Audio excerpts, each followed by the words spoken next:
Help support the show by joining the Patreon or becoming a YouTube member. Also, hit that like button and subscribe if you want more Browns-focused content.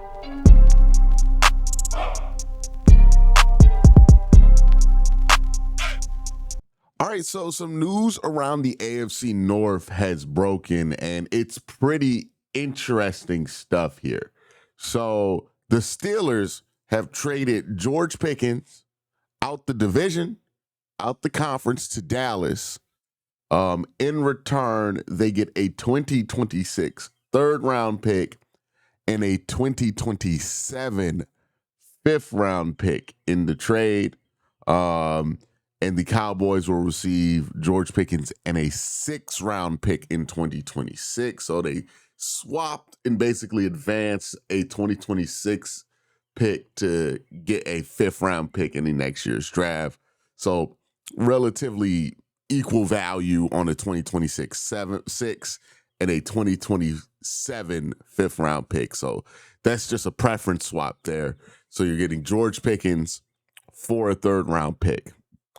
That's interesting. I have a lot of thoughts on this. My main thought is I've seen a lot of Browns fans doing a victory lap on George or doing a victory lap on the Steelers for having to trade George Pickens. And I understand it, right? Anytime you have to trade a player that Pittsburgh fans have consistently touted has the potential of Jamar Chase, even though I've always felt like that was a bit off. But consistently have touted that this guy, George Pickens, can be just like Jamar Chase if you just give him time. You know, whenever a team has to make a decision to trade that kind of player, at least if the fan base believes that they're that kind of player, it's always a fun moment when you are a rival fan there. So I get why Browns fans are doing the victory lap and dunking on the Steelers. But I'm going to be honest with you. I've been around far too long to think that this is not something that's going to overwhelmingly benefit the Pittsburgh Steelers. The reason I think it's going to benefit the Pittsburgh Steelers is because every other time they've traded a wide receiver of this nature, it's worked out perfectly for Pittsburgh, or worked out really good for Pittsburgh in a way where they look like geniuses for getting out early. Look, we could talk about Pittsburgh and their mismatched philosophy on winning now and also building for later, which has not been super successful for them, right? They have not been a serious contending team in a very long time. And that's something that you talk to Steeler fans has really frustrated them, right? I know for Browns fans, we look at Pittsburgh and say, hey, they haven't went under 500 in a while and think that they must be living a life, but they're very frustrated over there in Pittsburgh, like more frustrated than I've ever seen that fan base ever be. And this is another one, right? Because with DK, yes, you get somebody you think is a true number one wide receiver, but you had to pay him $30 million and you advance the clock on him and that core. You know, George Pickens is 25, 24 years old. DK is approaching 30. So you advance the clock like a good 4 or 5 years. By trading for DK Metcalf on a roster that does not have a quarterback right now, on a roster that is not really close to being a championship contender. Again, they'll be a good team. They'll make the playoffs, but not a championship contending roster. And it does make you wonder, like, what the long-term plan for Pittsburgh is. But the truth is, again, when it comes to Mike Tomlin, if there's one thing there's two things Mike Tomlin understands. How to go 500 in the NFL. Nobody understands that better than Mike Tomlin. And that's not I'm not trying to frame it as an insult. I'm just saying, like, Mike Tomlin understands how to not go below 500. The other thing Mike Tomlin has a great understanding of is when it's time to quit a wide receiver that's giving you a little trouble.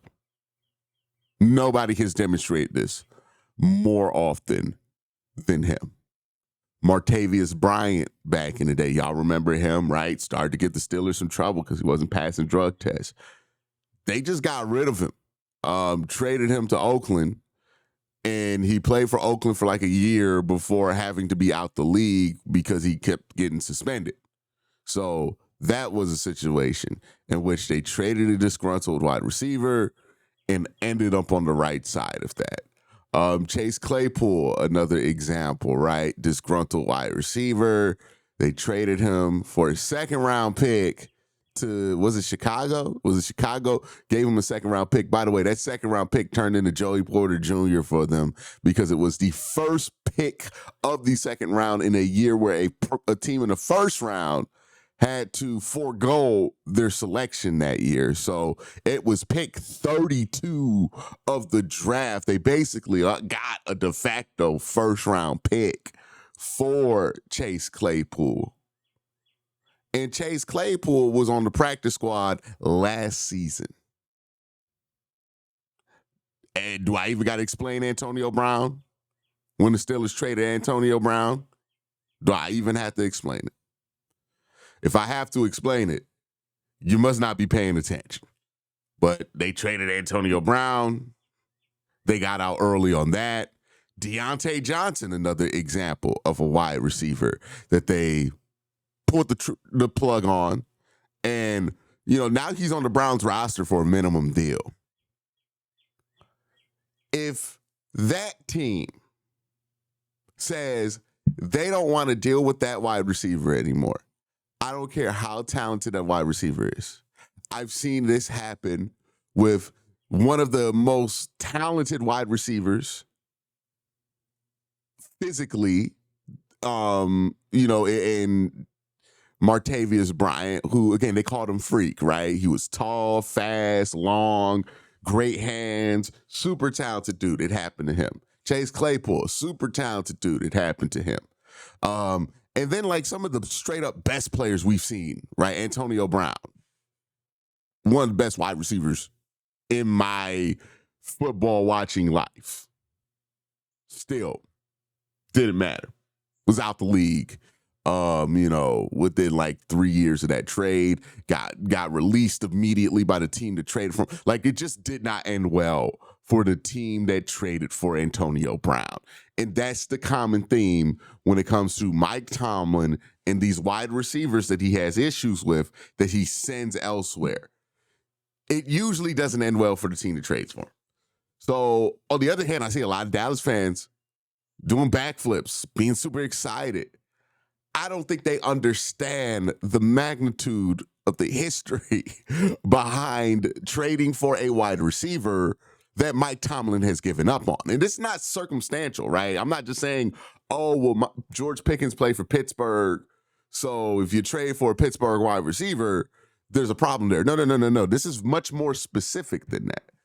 This is trading for a Pittsburgh wide receiver that they are tired of, and trading for my George Pickens and only having to spend a third-round pick for him is a massive indicator that the Steelers are straight up tired of George Pickens, and they just want him off the roster.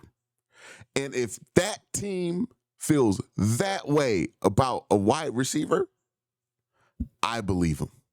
There's something wrong. Their track record is far too good. Every time they give up on a wide receiver and people go, why did they do that? How come they didn't work it out? It's because there wasn't nothing to work out no more. And it ended terribly for the team that received that guy in the trade. Deontay Johnson was the heir apparent to Antonio Brown. Got a contract in Pittsburgh. Pittsburgh said, you know what? We're tired of him. And we were like, that's shocking. Why did they do that? Was that a mistake from Pittsburgh to trade Deontay? Ended up looking like a brilliant move because they got value for a guy who got traded during the middle of the season and then cut during the middle of the season and then cut again during the middle of the season and then cut again at the end of the season. And now he's on the Browns. Y'all play with that if y'all want. But if I was a Dallas fan, if you watching this channel somehow and you root for the Dallas Cowboys, or if you watching this channel and somebody you love roots for the Dallas Cowboys and they having their fun right now with George Pickens, at some point you might want to let them know, hey man, this could go wrong for you. And the history points to this usually going wrong for you. So that's my whole point, right? There are certain players from certain organizations that if they give up on him, it might be time, right? It might be time. So that's my thoughts on the whole George Pickens thing. I did want to talk about Gabe Davis being cut because a lot of Browns fans are rallying around Gabe Davis and they want Gabe Davis to come to Cleveland. And I don't think that should happen, nor will it happen. I don't know. The Browns are pretty low on wide receivers, so they might decide to do it just to bring a veteran in.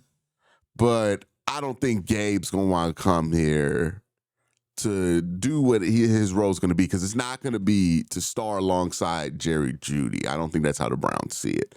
Gabe Davis, for those who don't know, used to play for the Buffalo Bills, came out the UCF offense back when Josh Heupel was the offensive coordinator / head coach for the UCF football team there. Now, if Josh Heupel is a name that you remember, it's for good reason, right? Josh Heupel is also the offensive coordinator for Cedric Tillman at Tennessee. And this is exactly why I don't think Gabe Davis is somebody they're going to bring in. Maybe they bring him in because they think he can be a mentor to Cedric Tillman.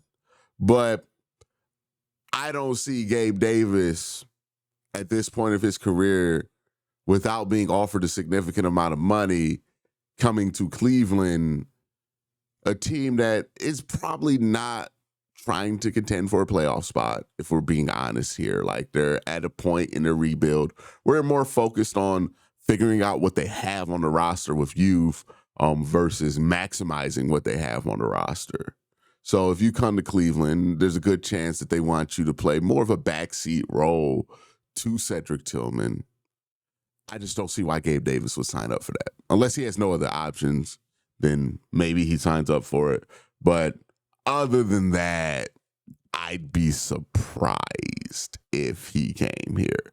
And also another thing to consider, the Browns might just want to play Cedric Tillman more, right? They might want to just play, somebody like Jamari Thrash more, right? Who didn't get a lot of time last year because the Browns had a lot of wide receivers up in front of them. So maybe that's what they're looking to.